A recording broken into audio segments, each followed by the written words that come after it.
தினமொரு வசனம். மார்க்கு 4வது அதிகாரம் 41வது வசனம்.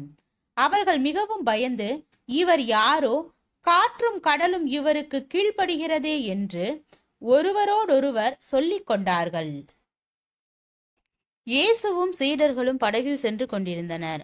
அமைதியாக இருந்த கடல் திடீரென்று ஆர்ப்பாட்டம் செய்ய ஆரம்பித்தது. சுழல் காற்று வீசியது. அலைகள் கொந்தளித்தது. படகு மூழ்கிவிடுமோ என்று பயப்படத்தக்க நிலை ஏற்பட்டது. சீடர்கள் அலறினார்கள்.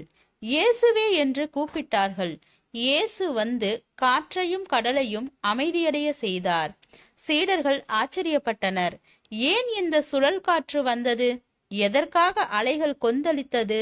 நன்றாக தியானித்து பார்க்கும்போது அது சீடர்களின் கண்களை திறப்பதற்கும் விசுவாசத்தில் அவர்கள் உறுதியாக கட்டப்படுவதற்கும் ஏதுவாகவே வந்தது என்பதை அறியலாம்.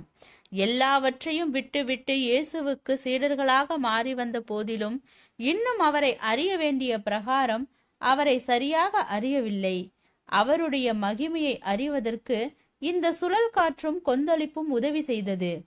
அங்கே அவர்கள் இயற்கையின் மேல் இயேசு கொண்டிருந்த அதிகாரத்தை கண்டு அதிசயித்தனர். தங்களோடு வருகிறவர் தங்களை பாதுகாக்க வல்லவர் என்பதை உணர்ந்தனர். எனவே பின்னாட்களில் அவர்களுடைய ஊழிய யாத்திரையில் எத்தனையோ சுழல் காற்றுகளும் கொந்தளிப்புகளும் பல்வேறு வடிவங்களில் வந்தபோதும் தங்களோடு இயேசு இருக்கின்றார் என்ற உறுதியான நம்பிக்கையில் அவைகளை தைரியமாக சந்தித்தார்கள்.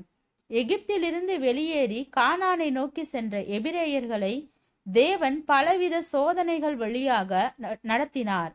அவைகள் வாயிலாக அவர்கள் தம்மையும் தம்முடைய மகிமைகளையும் அதிகமாக தெரிந்து கொள்ள வேண்டும் என்று விரும்பினார்.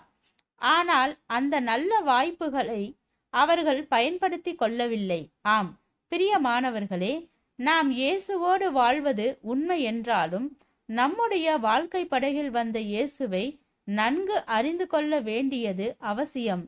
சில பாடுகள், கஷ்டங்கள், எதிர்பாராத கொந்தளிப்புகள் ஆகியவைகள் வழியாகத்தான் நாம் அவரை ஆழமாக அறியும் வாய்ப்பை பெறுகின்றோம் என்பது திண்ணம்.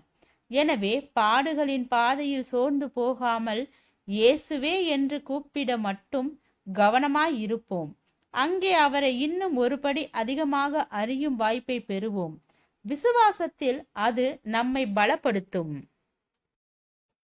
ஜெபம். தேவனுக்கு ஸ்தோத்திரம். தேவனே, நாங்கள் எங்களுடைய வாழ்க்கையில் ஏற்படும் எல்லா துன்பமான சூழ்நிலைகளையும் கடந்து தேவ சித்தத்தின்படி வாழ கிருபை பாராட்டும். ஆமேன்.